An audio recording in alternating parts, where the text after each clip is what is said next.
वृंदावन में विश्व की सबसे बड़ी यूनिवर्सिटी बनेगी।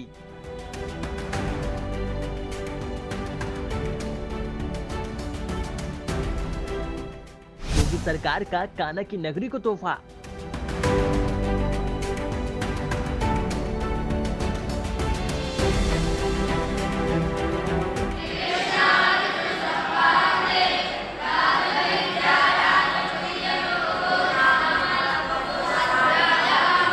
कान्हा की नगरी को एक बड़ी सौगात मिलने जा रही है। विश्व भर की ये सौगात इस्कॉन देने जा रहा है। आज यूपी के उच्च शिक्षा मंत्री योगेंद्र उपाध्याय गीता जयंती के अवसर पर वृंदावन के आधे स्थित इस्कॉन द्वारा संचालित भक्ति वेदांत गुरुकुल पहुंचे, जहां उन्होंने गीता का पाठ पढ़ा। इस दौरान गुरुकुल के छात्रों द्वारा गीता पाठ के माध्यम से गीता के उपदेशों के महत्व को भी समझा।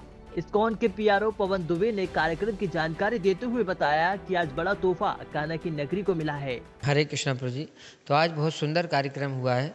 आज हम भारत की नहीं बल्कि विश्व की इस्कॉन की पहली यूनिवर्सिटी बनाने जा रहे हैं, जो विश्व की ऐसी पहली यूनिवर्सिटी है जो आज हमारे उत्तर प्रदेश सरकार के शिक्षा मंत्री श्री योगेंद्र उपाध्याय जी आए हैं और उन्हीं के माध्यम से आज हम विश्व की पहली यूनिवर्सिटी का शुभारंभ करने के लिए जा रहे हैं। और उनने सारे हमारे जो पेपर होते हैं लखनऊ में और जहाँ भी जो ज़रूरत थी हमको, वो उपाध्याय जी ने, मंत्री जी ने हमारी बहुत सहयोग किया है। आज यहाँ आए हैं तो हम बहुत कृतार्थ हो गए हैं। बहुत अच्छा लग रहा है कि ये विश्व की पहली यूनिवर्सिटी बनाने जा रहे हैं। तो बहुत आपको यही शुभकामनाएं हैं कि हम आगे इसको बनाएं और पूरे विश्व में भारत की संस्कृति का प्रचार करें।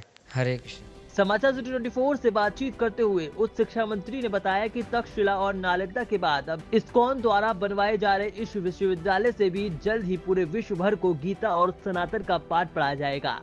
गीता जयंती के उपलक्ष्य में माननीय मंत्री, उच्च शिक्षा मंत्री हमारे बीच में है योगेंद्र उपाध्याय जी। सबसे पहले स्वागत। और जानना चाहूंगा कि आज गीता जयंती के उपलक्ष्य में संस्कृत में जो यहाँ पे आपने गीता का उपदेश सुना और यहाँ गीता पढ़ी, क्या कितना जरूरी है संस्कृत को बढ़ावा देना, संस्कृति को बढ़ावा देना? देखिए, यहाँ पर मैं आया हूँ, सबसे पहले तो मैं बताऊं कि बच्चों को संस्कृत के श्लोकों का स्पष्ट उच्चारण और बल्कि पठन पाठन ही नहीं, स्मरण है उन लोगों। कईयों को मैं देख रहा था बिना पढ़े बोल रहे थे। एक बड़ी उपलब्धि है। आने वाली पीढ़ी को अगर हम अपनी संस्कृति और संस्कृत दोनों से परिचय कराएंगे तो इस देश का जो मूल है, जो चिति है, वो जीवित रहेगी। वरना लॉर्ड मैकाले की दी शिक्षा पद्धति ने तो इसको अंत कर दिया था। आज गीता के उपदेश के दिए हुए 5000 से ऊपर वर्ष हो गए हैं। आज के दिन जैसे बताया कि कृष्ण भगवान ने गीता का उपदेश दिया था और एक पलायन से व्यक्ति को, पलायन जो कर चुका था, यानी सबसे ज्यादा हतोत्साहित था, उसको मोटिवेट किया युद्ध के लिए और युद्ध की विजय दिलाई। इस तरह कृष्ण ने दिखाया दुनिया को कि उनसे बड़ा मोटिवेटर कोई नहीं है और गीता का उपदेश वही मोटिवेशन के एक प्रतीक है। मंत्री जी, कान्हा ने जब अर्जुन को उपदेश दिया था तो वो हार चुके थे, हताश हो चुके थे। आज भी समाज में लगभग वैसी स्थिति है, जो संस्कृति है वो विलुप्त होती जा रही है। आज इस्कॉन ने एक बड़ा संकल्प लिया है इस धरती से कि यहाँ से एक यूनिवर्सिटी की स्थापना यहाँ होने जा रही है, तो किस नजर से देखते हैं? देखिए, जैसा मैंने बताया कि लॉर्ड मैकाले की दी हुई शिक्षा पद्धति ने यहाँ की संस्कृति को विलुप्त किया। हमको गा से गणेश पढ़ाने पर सांप्रदायिक बताया जाने लगा और गा से गधा पढ़ाने पर कोई किसी को ऐतराज नहीं हुआ।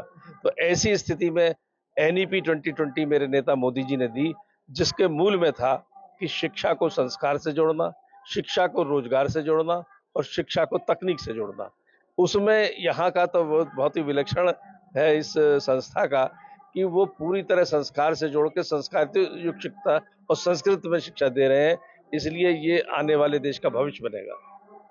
इस्कॉन ने लगभग 150 से ज्यादा देशों में जाकर के प्रचार प्रसार किया है सनातन धर्म का, और संस्कृत के अलावा विभिन्न भाषाओं में गीता को लिखा है।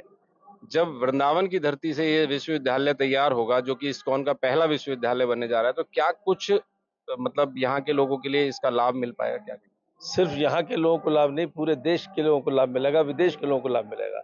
आज इस्कॉन की एक बड़ी भूमिका है कि पूरे विश्व में कृष्ण के अनुयायी उसने पैदा किए हैं और कृष्ण के अनुयायियों को वृंदावन और यहाँ की गलियों में घुमा दिया है। ये इस्कॉन की बहुत बड़ी उपलब्धि है।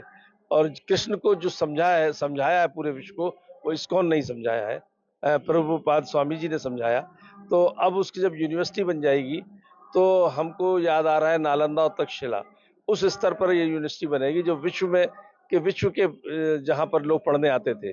आप कल्पना कीजिए कि आज से हजारों साल पहले नालंदा में 10,000 देश विदेशी छात्र पढ़ते थे, छात्र छात्राएं पढ़ती थी, कोई ऐड था वहां पर।